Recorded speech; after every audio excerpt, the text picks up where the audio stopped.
Muli po ang ating pong mananatiling Congressman ng ika-4 na distrito ng Nueva Ecija, Congressman Emeng Pascual. Sa Leonardo, ang ating pong mananatiling Congressman ng ika-4 na distrito ng Nueva Ecija, Congressman Emeng Pascual. Kumusta na po kayo? Ako, unang-una, maraming salamat. Ako po hindi ako maninira at hindi ako magmumura baka dito ako. Walang nanalo sa paninira. At kapag nanira ka, ibig sabihin, wala kang ginagawa sa kababayan mong maganda. Wala kang maikwento na magandang bagay, kaya paninira ng kapwa mo ang ginagawa mo. Ako po, masayang masaya. Hindi ako kumikibo. Dahil po kagabi, may tumatawag sa akin ng mga taga-Maynila. Matataas na opisyal.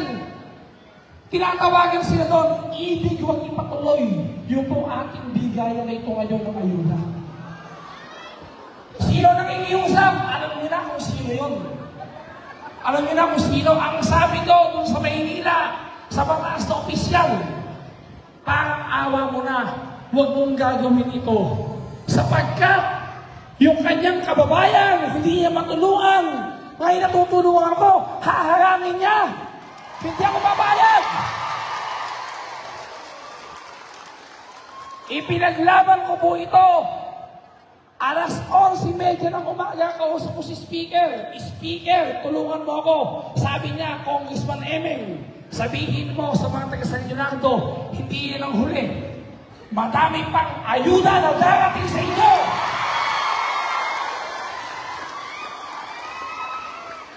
Ganon din po yung pinaglalaban ko sa inyong bayan. I love you too!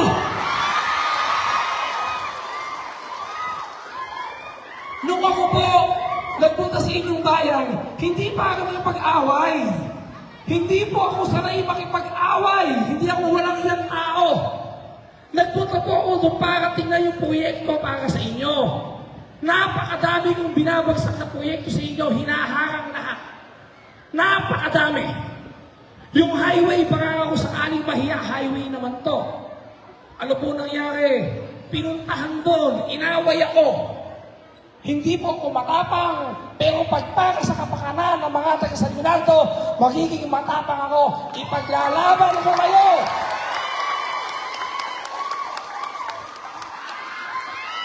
Hindi ba ako nadala?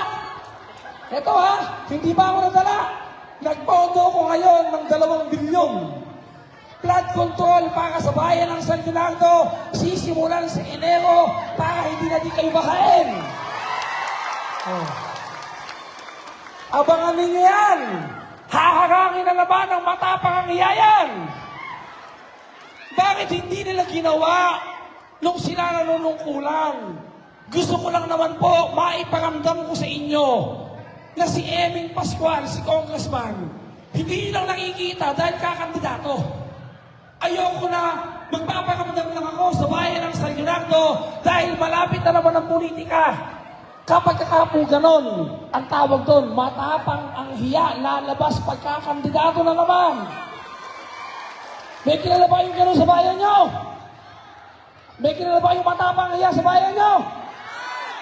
Pambihira, alam ba ninyo ang bayan ng San Leonardo? Kayo ang may potensyal na maging syudad. Bakit? Hindi totoong sentro ang Gapan. Ang Gapan po nasa sulok. Sulok kami, ang kabila namin, Bulacan na. Umuwi kayo ng bayan nyo ngayon sa Leonardo, tuloy agad, wala kaming space para sa komersyo. Pero ang bayan ng San Leonardo, magmula sa Castillano hanggang Santa Rosa, napakahaba ng lugar para puntahan ng mga negosyante, ng mga investors. Pero bakit wala pong asenso ang bayan nyo? Bakit wala pong investors na nagpupunta sa inyo? Magtatayo ng Jollibee, hating laway. Tama ba yun? Ang tama ng mga hiya.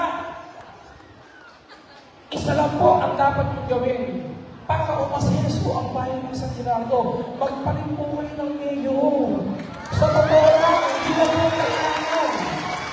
Yun lang. Kapag kayo nagpalit ng mayor, sa loob ng 3 taon, magiging syudad ang bayan ng San Gerardo. Kailangan lang ng tamang namumuno. Sa po kayo nakakita? Pag mula kasi gano'n ano natin dyan, hindi lang po hanggang hindi ba? O na naman iba. Dito po sa amin, dadaan ang mga taga-Bulacan, ang mga taga-Cabiao sa Araya. Tatawagan ako ng mga kaibigan ko. Congressman Eming Mahigiraan. Pupunta kami ng San Leonardo, kukuha kami ng puta. Totoo po yun. Anong sinasagot ko? Hindi totoo yan. Walang puta sa San Leonardo. Matitino at dissenting tao, mga taga-San Leonardo. Ang problema, alam nyo lahat yan. Kapag kailangan ng posisyon, saan pupunta? Sa diversyon, di ba? Magpalit kayo ng mayor. Kinabukasan, sarado ang putahan sa diversyon. Nakakahiya. Sa bukay nakakita. Putahan, may business permit. Putahan, pirmado ng mayor, yung lisensya. Para magnegosyo ng ano. Diyos ko naman. Ako po, ay sabihin nyo, kung Emeng, naninira ka, hindi totoo yan. Sabihin nyo, kung Emeng, yung mga senior citizen sa bayan ng San Gerardo, inaasikaso ng mayor sa amin, binibigyan ng regalo, binibigyan ng pera, binibigyan ng gamot. Totoo, hindi. Wala. Sabihin nyo sa akin, Congressman Emeng, ang mga tricycle driver sa amin, bawal huliin. Dahil pag hinuli, pinoproteksyon ng kami ng mayor namin. Pinoproteksyon ba kayo? Sabihin nyo sa akin, Congressman Emeng, hindi totoong may putahan sa San Leonardo ang Andon, Pare at saka Madre. Naninira ba ako? Sabihin nyo sa akin, Congressman Emeng, madaming negosyo sa bayan namin nagkakagulo. Naninira ba ako? Di ba? Alam po ninyo,